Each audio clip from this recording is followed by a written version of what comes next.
कैसा है दोस्तों। तो देखिए, बहुत ज़्यादा लोग ऑब्वियसली यूके में स्टडी करने में इंटरेस्टेड होते हैं, वो स्टूडेंट वीज़ा पे आना चाहते हैं। लेकिन कोई भी आपको कंप्लीट प्रोसेस नहीं बताता कि एग्जैक्टली ये process from A to Z किस तरह से होता है। इवन आपके जो कंसल्टेंट्स है वो भी यहाँ तक कि आपका वीज़ा लग जाता है, लेकिन आपको नहीं बताता कि इसके पीछे क्या होता है। तो आज मैं आप लोग के लिए लाया हूँ एक ऐसी एक्सक्लूसिव वीडियो जिसमें मैं आपके साथ शेयर करूंगा बहुत ही कम वक्त में कंप्लीट डिटेल कि यूके का वीज़ा प्रोसेस किस तरह से होता है, वीज़ा लगने तक, इवन आप यूके पहुंचते हैं तो उसके बाद क्या करते हैं, उस वक्त तक का पूरा प्रोसेस मैं आपके साथ डिटेल से शेयर करूंगा। लेकिन प्लीज़ वीडियो में आगे बढ़ने से पहले चैनल को ज़रूर सब्सक्राइब करें। अच्छा, तो सबसे पहले इंपॉर्टेंट बात यह आती है कि जब आप वीज़ा एप्लीकेशन प्रोसेस स्टार्ट करते हैं या खुद से करते हैं या कंसल्टेंट के थ्रू करते हैं, ज़रूरी चीज़ ये है कि अब ज़ाहिर सी बात है कि आपकी जो इंटरेक्शन होती है यूनिवर्सिटी के साथ वो ईमेल आईडी के थ्रू होती है। तो कोशिश करें कि कंसल्टेंट को डॉक्यूमेंट्स पकड़ा के बस खुद आराम से न बैठे, बल्कि उसको अपनी ईमेल आईडी दी, ताकि अगर आपको ऑफर लेटर आए, इसके बाद कैश लेटर आए, जो भी चीज़ें आए वो आप तक पहुँचे। हाँ, अगर वो एक ऐसा कंसल्टेंट हो जिस पर आपको 120% बिलीव हो कि ये बंदा जेन्युइन है, देन इट्स ओके। इसकी बात मैं इसलिए कर रहा हूँ क्योंकि मैंने इस पे वीडियो बनाई थी कुछ टाइम पहले। ये केस आया था कनाडा में ऑफर लेटर्स आई थी स्टूडेंट्स को। वो कनाडा इवन चले गए थे, कनाडा में पढ़ाई कंप्लीट करके उसके 3-4 साल भी हो चुके थे और they were almost getting PR there, passport के लिए अप्लाई करने वाले थे। कि उसके पीछे फिर जब इन्वेस्टिगेशन हुई तो पता चला कि 700 स्टूडेंट्स फेक ऑफर लेटर्स पे कनाडा आए थे। उन्होंने फिर प्रोटेस्ट भी किया था क्योंकि उनके फिर वो ना सिर्फ डिग्री रिवोक किए गए थे, बल्कि उनका प्लान था कि उसको हम वापस इंडिया डिपोर्ट करेंगे। ये केस इंडिया में आया था। इसके अलावा बहुत ज़्यादा ऐसे केसेस होते हैं कि जब एक कंसल्टेंट किसी का ऑफर लेटर नहीं निकालता तो उसको फेक ऑफर लेटर्स पकड़ा देते हैं। तो कम से कम इस टाइम पे आपको फिर पता लग जाता है कि फेक और रियल ऑफर लेटर्स कैसे होते हैं। इसमें भी मैं आपकी हेल्प करूंगा।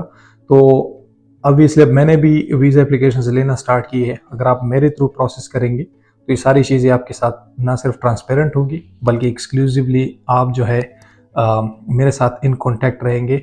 और एक जो इम्पोर्टेंट बात है वो ये है कि कंसल्टेंट साहब से 50,000 से लेके 1 लाख रुपए तक फीस चार्ज करेंगे।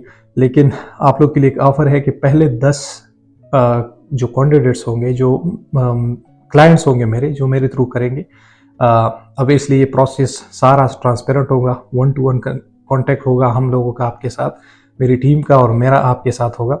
तो जो सारी प्रिपरेशंस है इंटरव्यूज़ देने की, चाहे वो ऑफर लेटर की इंटरव्यू हो, चाहे वो कैश लेटर की इंटरव्यू हो, और इवन जो वीज़ा इंटरव्यू है, ये सारा प्रोसेस मैं आपका फ्री में ना सिर्फ कराऊंगा, बल्कि आपको प्रिपरेशन भी मैं और मेरी टीम मिलकर फ्री में कराएंगे।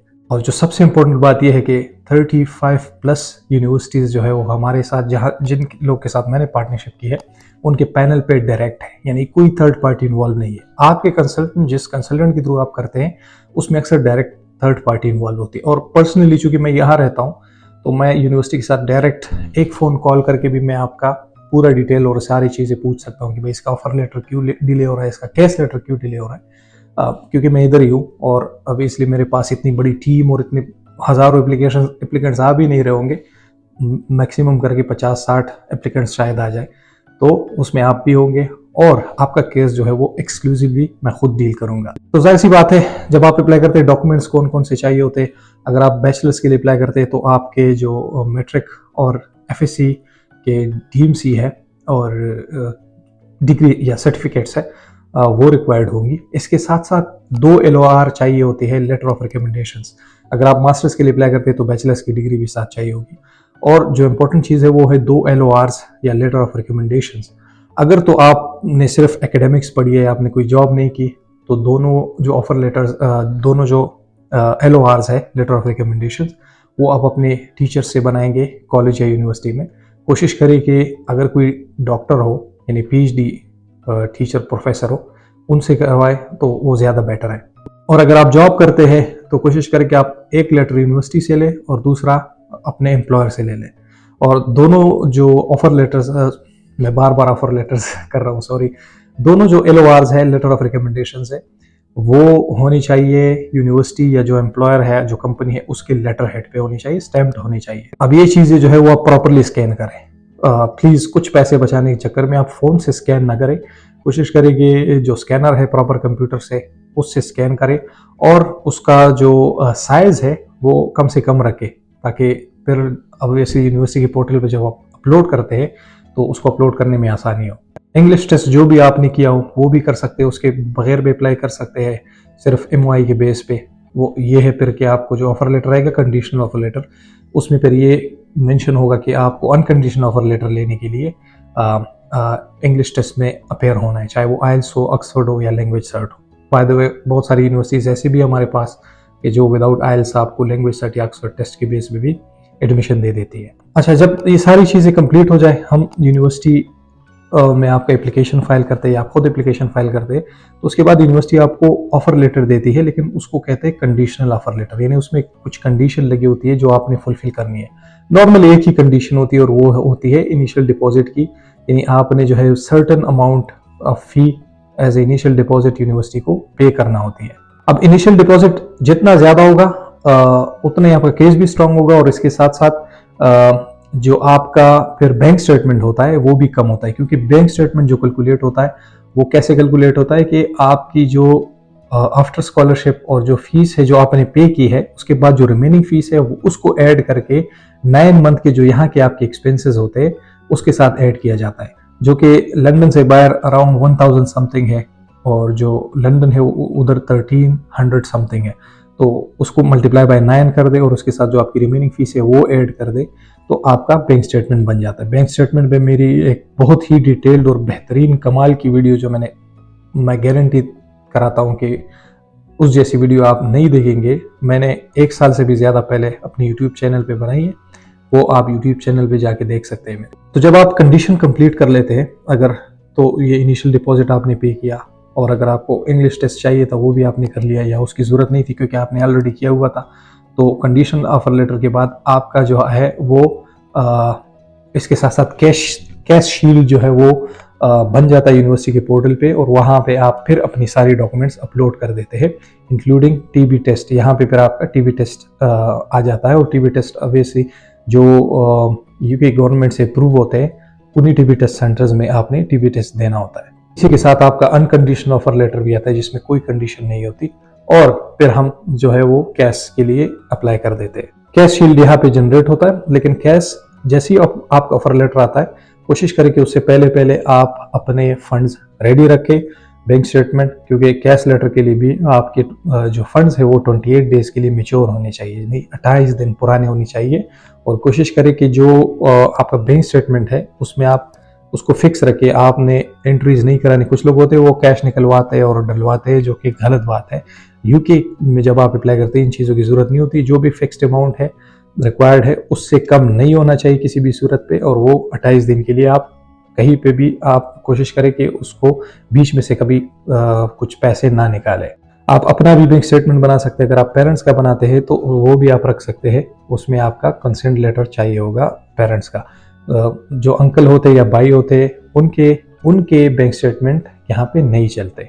इसके बाद कैश लेटर आता है। देखिए कैश लेटर यानी certificate for acceptance of studies, ये आप समझ लें कि ये आपका 99% वीज़ा ही है, क्योंकि ये भी UKVI की तरफ से ही आता है, UK वीज़ा एंड इमिग्रेशन की तरफ से ये आपको जनरेट करके दे दिया जाता है। अब इस पर एक यूनिक नंबर होता है जिसको कैश नंबर कहते हैं। ये अब काम आता है हमारा वीज़ा एप्लीकेशन के लिए, क्योंकि नेक्स्ट प्रोसेस होता है वीज़ा एप्लीकेशन। अब हम ऑनलाइन वीज़ा अप्लाई कर लेते हैं, इसके बाद ठीक है वीज़ा एप्लीकेशन हो गई। इसी में आप अपनी वीज़ा फीस भी पे करते हैं, जो कि सर्टेन अमाउंट है, मैं मेंशन कर दूंगा, और IHS फीस भी, अगर आप जितने भी अरसे के लिए जाते हैं उसी टाइम के लिए पर ईयर जो है वो इतना IHS फीस होता है।